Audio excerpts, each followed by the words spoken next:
నమస్తే, welcome to our voice. నేను journalist నవత.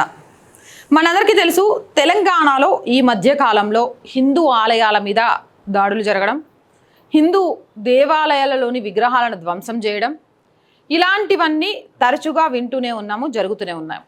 అయితే ఈ మధ్య కాలంలో తెలంగాణలోని జిన్నారంలో శివాలయం మీద దాడి జరిగిన విషయం మనందరికీ తెలిసిందే.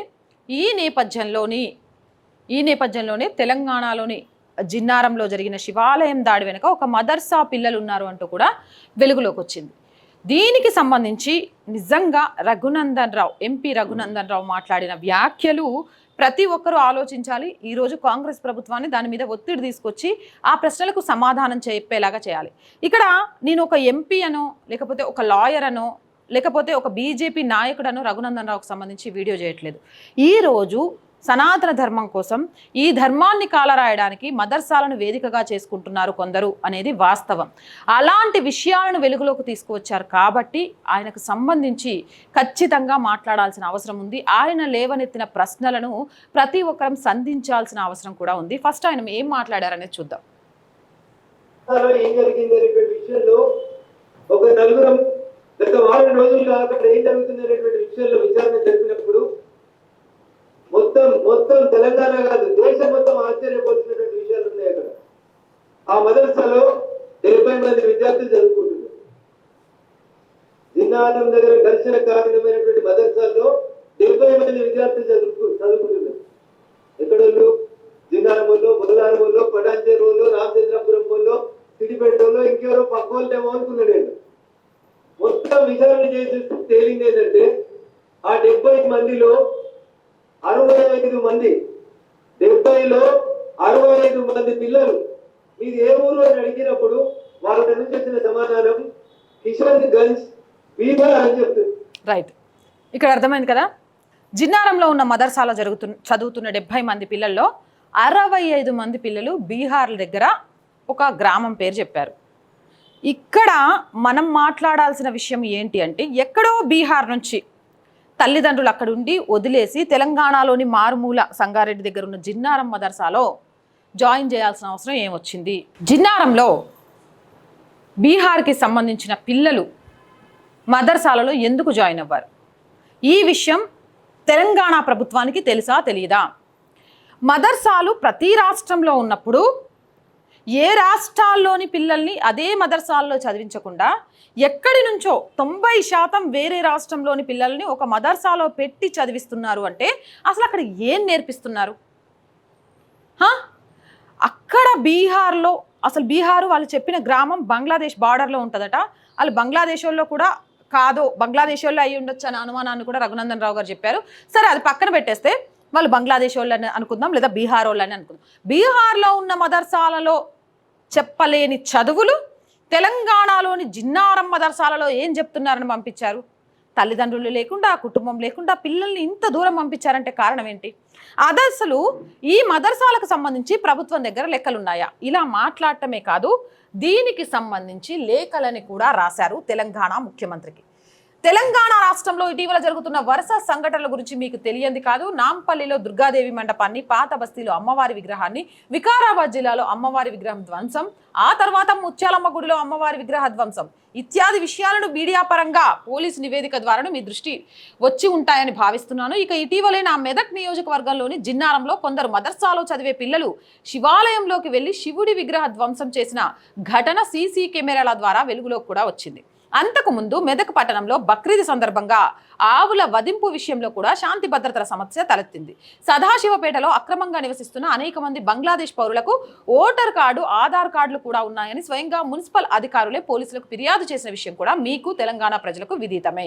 తెలంగాణలో శాంతి భద్రతల సమస్య నివురుగప్పిన నిప్పులా ఉన్నట్టు కనబడుతోంది. ముఖ్యంగా జిన్నారం మదర్సాలో చదువుతున్న 70 మంది విద్యార్థుల్లో 65 మంది బీహార్ రాష్ట్రంలోని కిషన్ గంజ్ నుంచి వచ్చినట్లు చెబుతున్నారు. కానీ వారి పూర్తి వివరాలు ఎవరికీ అందుబాటులో లేవు. ఆ మదర్సాలో చెబుతున్న వాళ్ళు కూడా తెలంగాణకు ఎటువంటి సంబంధం లేదు. అయితే వారు బీహార్, బెంగాల్, ఇతర రాష్ట్రాల వారని చెప్పుకుంటున్న వాళ్ళు మాత్రం భారతీయ పౌరులు కాదని స్థానికులు గట్టిగా అనుమానం వ్యక్తం చేస్తున్నారు. జిన్నారంతో పాటు తెలంగాణలో ఉన్న అనుమతి కలిగిన మదర్సాలు ఎన్ని? అనుమతి లేకుండా నడుస్తున్నవి ఎన్ని? అక్కడ చదువుకుంటున్న విద్యార్థులు ఎవరెవరు? వారి యొక్క కుటుంబ వివరాలు నమోదు మనకుందా లేదా? వారు ఏ దేశానికి సంబంధించిన వారనడానికి ఆధారాలు ఏంటి, ఆ మదర్సాలలో బోధిస్తున్నటువంటి పాఠ్యాంశాలు ఏంటి, అక్కడ భారతదేశ వ్యతిరేకతను నూరిపోస్తున్నట్లు అనేక సార్లు అనుమానాలు కూడా వస్తున్నాయి. అవి నిజం కూడా కావచ్చు. ఇటీవలే కాశ్మీర్లోని పహల్గామాలో ఉగ్రవాదులు చేసిన నరమేధం తర్వాత భారత ప్రభుత్వం హోంమంత్రిత్వ శాఖ దేశవ్యాప్తంగా ఉన్న పాకిస్తానీలతో పాటు అక్రమంగా నివాసం ఉంటున్న ఇతర దేశస్తులను వెంటనే వారి సొంత దేశాలకు పంపించాల్సిందిగా ఆదేశాలు ఇచ్చినట్లు తెలుస్తోంది. ఆ ఆదేశాల ప్రకారం తెలంగాణ ప్రభుత్వం ఎంతమంది పాకిస్తానీ దేశస్తుల్ని వెనక్కి పంపింది, అక్రమంగా నివాసం ఉంటున్న ఇతర దేశస్తుల్ని ఏం చేసింది అనే విషయం కూడా తెలంగాణ ప్రజలు తెలుసుకోగోరుతున్నారు. తెలంగాణ ముఖ్యమంత్రిగా విద్యాశాఖ మరియు హోంశాఖ రెండూ మీరే నిర్వహిస్తున్నారు. కాబట్టి వెంటనే తెలంగాణలో ఉన్న మదర్సాలు, అందులో ఉన్న విద్యార్థులు, పాఠాలు బోధించే వాళ్ళు, వాళ్ళ వివరాలు, వాళ్ళ నేపథ్యం, వారి చరిత్ర తెలుసుకొని ఇటు విద్యా విధానం అటు శాంతి భద్రతలు కాపాడే విషయంలో వెంటనే సమీక్ష చేసి తెలంగాణ ప్రజలకు అట్టి విషయాలను వెల్లడిస్తారని ఒక పార్లమెంట్ సభ్యుడిగా మీకు విజ్ఞప్తి చేస్తున్నాను. ధన్యవాదములతో ఎంపీ రఘునందన్ రావు, మెదక్ పార్లమెంట్ సభ్యులు. ఇదంతా పక్కన పెడితే ఈ క్వశ్చన్స్ కరెక్ట్. జిన్నారంతో పాటు తెలంగాణలో మొత్తం ఎన్ని మదర్సాలు ఉన్నాయి? ఆ మదర్సాలలో అధికారికంగా నడుస్తున్న మదర్సాలు ఎన్ని, అనధికారికంగా నడుస్తున్న మదర్సాలు ఎన్ని? మదర్సాలలో ఒక అబ్బాయిని చేర్చాలి అనుకుంటే ఆ మదర్సాకు పంపించే పిల్లలకు ఉండాల్సిన క్వాలిఫికేషన్ ఏంటి? ఆ రాష్ట్రాల పిల్లల్నే తీసుకుంటారా, ఏ రాష్ట్రాల నుంచి వచ్చిన పిల్లలైనా తీసుకుంటారా?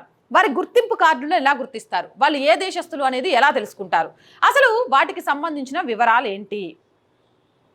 యూపీ, అస్సాం, బీహార్ ఇలా చాలా చోట్ల మతోన్మాదులను మదర్సాలలో తయారు చేస్తున్నారు అంటూ వాదనలు కూడా వచ్చాయి. ఈ మధ్య కాలంలో ఎప్పుడైతే ఈ బంగ్లాదేశ్ ఇష్యూ వచ్చిన తర్వాత చాలా భయంకరమైన నిజాలు ఏం తెలిసినాయి అనంటే, ఏవైతే ఉగ్రవాద సంస్థలు ఉంటాయో వాళ్ళు మదర్సాలలో చదివిన పిల్లల్ని రిక్రూట్ చేసుకుంటున్నారు అని కూడా కొన్ని సందర్భాల్లో బయటకు వచ్చినాయి. కాబట్టి ఈ మదర్సాల మీద నిజంగా కూడా కట్టి నిఘా పెట్టాలి. అక్కడ అసలు ఏం చదువు చెప్తున్నారు? ఖురాన్ చెప్తున్నారు అని చెప్తారు. ఖురాన్ చదివించినప్పుడు ఖురాన్ నేర్చుకునే పిల్లలు, ఎందుకంటే నేను విన్నది చెప్తున్నాను, ఇది కాకుండా మదర్సాల్లో ఇంకేదైనా నేర్పిస్తే మాత్రం ఖచ్చితంగా కామెంట్ చేయండి. నేను ఒకవేళ ఏదైనా తప్పు నేర్పిస్తున్నారని చెప్తే దానికి నిర్మోహమాటంగా సారీ చెప్తాను. నాకు తెలిసినంత వరకు మదర్సాలలో ఖురాన్ నేర్పిస్తారని మాత్రం విన్నాను. మరి ఖురాన్ నేర్చుకునే పిల్లలు శివుడి విగ్రహాన్ని ధ్వంసం చేయాలని ఎందుకు అనుకుంటున్నారు? జిన్నారంలో చాలా క్లియర్గా కనిపించింది. అంటే వీళ్ళకు ఖురాన్ నేర్పిస్తున్నారా, లేకపోతే హిందూ ద్వేషులుగా తయారు చేస్తున్నారా? ఏం జరుగుతోంది మదర్సాలలో? అసలు మదర్సాలలో అధికారికంగా ఎంతమంది ఉంటున్నారు, అనధికారికంగా ఎంతమంది ఉంటున్నారు? ఒక రాష్ట్రంలో ఆయా జిల్లాల్లో ఉన్న మదర్సాలలో ఆయా జిల్లాల పిల్లలను వదిలేసి ఎక్కడో బార్డర్లో ఉండే పిల్లల్ని తీసుకొచ్చి ఎందుకు చదివిస్తున్నారు? కారణాలు ఏంటి? తెలంగాణలో కాంగ్రెస్ ప్రభుత్వం వచ్చి 18 నెలలు దాదాపుగా వస్తుంది. ఇప్పటివరకు విద్యాశాఖ మంత్రి లేదు, అలాగే ఏమంటారు పోలీస్ డిపార్ట్మెంట్కి సంబంధించిన మంత్రి లేరు. ఈ రెండూ కూడా లేవు. హోంశాఖ ఈ ఇద్దరు మంత్రులు కూడా లేరు. ఎందుకు పెట్టలేదు? ఎందుకంటే దేశానికైనా రాష్ట్రానికైనా ఆయువు పట్టు ఒకటి విద్య అయితే, ఒకటి కంట్రోల్ చేయడం శాంతి భద్రతలు. మరి ఈ రెండు శాంతి భద్రతలకు ముఖ్యమైన మంత్రి లేడు, విద్యా వ్యవస్థకు ముఖ్యమైన మంత్రి లేడు. మరి ఇవి లేకుండా 18 నెలల నుంచి అసలు ప్రభుత్వాన్ని ఎలా నడుపుతున్నారు?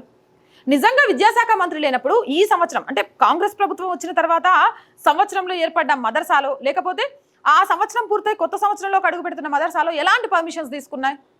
ఇప్పుడు గవర్నమెంట్ స్కూల్లో చదివే పిల్లలకు, ప్రైవేట్ స్కూల్లో చదివే పిల్లలకు సంబంధించిన అన్ని డాక్యుమెంట్స్ ఉంటాయి కదా, ఈవెన్ వేద పాఠశాలలో చదివే పిల్లలకు కూడా. అలాగే మదర్సాలో చదివే పిల్లలకు సంబంధించి పూర్తి వివరాల డేటా ఎక్కడ దొరుకుద్ది? అలాగే ప్రభుత్వ స్కూల్స్లో, ప్రైవేట్ స్కూల్లో ఇన్స్పెక్షన్ జరుగుద్ది కదా, వాళ్ళకి ఏం నేర్పిస్తున్నారు, టీచర్స్ ఎలా ఉంటున్నారు ఏంటి అని. మరి మదర్సాల్లో కూడా అలాంటి ఇన్స్పెక్షన్ జరుగుతోందా? జరగకుంటే అక్కడ నేర్పిస్తూ ఒకవేళ దేశ విద్రోహ శక్తులను తయారు చేస్తూ దేశ ద్రోహ, ధర్మద్రోహ వ్యక్తులను తయారు చేస్తుంటే ఎలా కనిపెట్టడం?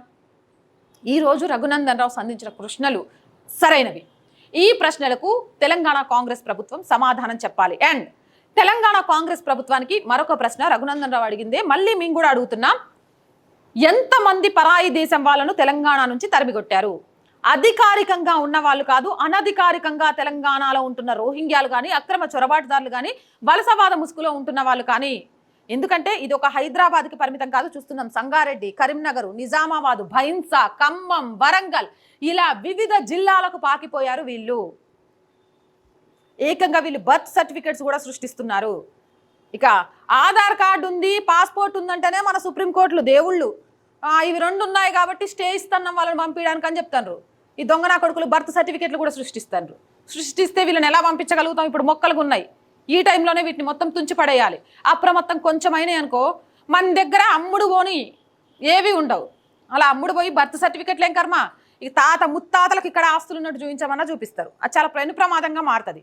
కాబట్టి తెలంగాణ కాంగ్రెస్ ప్రభుత్వం ఏం యాక్షన్ తీసుకుంటోంది? అనధికారికంగా ఉంటున్న రోహింగ్యాలను కానీ, అక్రమ చొరబాట్లదారులను కానీ, లేకపోతే వలసవాదులుగా వచ్చి ఇక్కడ స్థిరపడ్డ వాళ్ళని కానీ ఈ దేశం నుంచి తరిమి కొట్టడానికి ఇప్పటి వరకు తెలంగాణ రాష్ట్రం నుంచి ఎలాంటి స్పెషల్ ఫోర్స్ ఏర్పాటు చేసి వీళ్ళందరినీ ఏరేస్తున్నారు? వీటికి సంబంధించి కూడా తెలంగాణ ప్రజలు తెలుసుకోవాలనుకుంటున్నారు. ఎంపీ రఘునందన్ రావు అడిగినట్టు దీనికి కూడా సమాధానం చెప్పాల్సిందే. మరి మీరేమంటారు? మీ అభిప్రాయం ఏంటి? కామెంట్ సెక్షన్లో పెట్టేయండి. మోర్ వీడియోస్ కోసం ఛానల్ని వెంటనే సబ్స్క్రైబ్ చేయండి. చాలా మంది ఛానల్ చూస్తున్నారండి, బట్ సబ్స్క్రైబ్ చేయడం మర్చిపోతున్నారు. Please subscribe our channel. మీరు చేసే ఒక్కొక్క సబ్స్క్రిప్షన్ మన ఛానల్ కుటుంబాన్ని బలాన్ని పెంచుతుంది. అలాగే కంటెంట్ బాగుంది అనిపిస్తే లైక్ చేయండి, షేర్ చేయండి. అప్పుడు వీడియో వైరల్గా మారుతుంది. ఆర్థికంగా ఆర్ వాయిస్కి చేయుతగా నిలవండి. వీలైనంత త్వరగా మనం ఒక ఆఫీస్ పెట్టుకొని ఇంకా లైవ్ అప్డేట్స్ని మేము ముందుకు తీసుకురావడానికి చాలా ప్రయత్నం చేస్తున్నాం. అండ్ బ్రేక్ ఈవెన్కి వెళ్ళాలి, ఎలాంటి సహాయం లేకుండా ఛానల్ని నడిపే ఒక స్థితికి రావాలని కూడా ట్రై చేస్తున్నాం. ఉన్న పరిస్థితుల్లో అడుగులు ముందుకు పనివ్వట్లేదు కాబట్టి మీ అందరి సహాయాన్ని కోరుతున్నాము. సపోర్ట్ చేయాలనుకునే వారు సబ్స్క్రిప్షన్ పక్కనే జాయిన్ అనే బటన్ ఉంటుంది. 1 to 5 లెవెల్స్ ఉంటాయి. ఏదో ఒక లెవెల్లో సపోర్ట్ చేయండి. అలాగే స్క్రీన్ మీద గూగుల్ పే, ఫోన్పేతో పాటు అకౌంట్ డీటెయిల్స్ కూడా ఉంటాయి. దానికి తోచిన సహాయాన్ని అందించండి. అలాగే వ్యాపార ప్రకటనల కోసం వ్యాపారస్తులందరికీ చెప్తున్నామండి, మాలాంటి చిన్న చిన్న ఛానల్స్కి మీరు యాడ్స్ ఇవ్వడం ద్వారా ఖచ్చితంగా మీకు ఫలితం బాగుంటుందనే విషయాన్ని కూడా చెప్తున్నాం. 8328500576 నెంబర్ని యాడ్స్ కోసం సంప్రదించండి. ప్రజా సమస్య ఏదైనా మీ గొంతుకను మా గొంతుకగా వినిపిస్తాం. 8328500576 నెంబర్కి వాట్సాప్ ద్వారా తెలియజేయండి. జై హింద్, జై భారత్.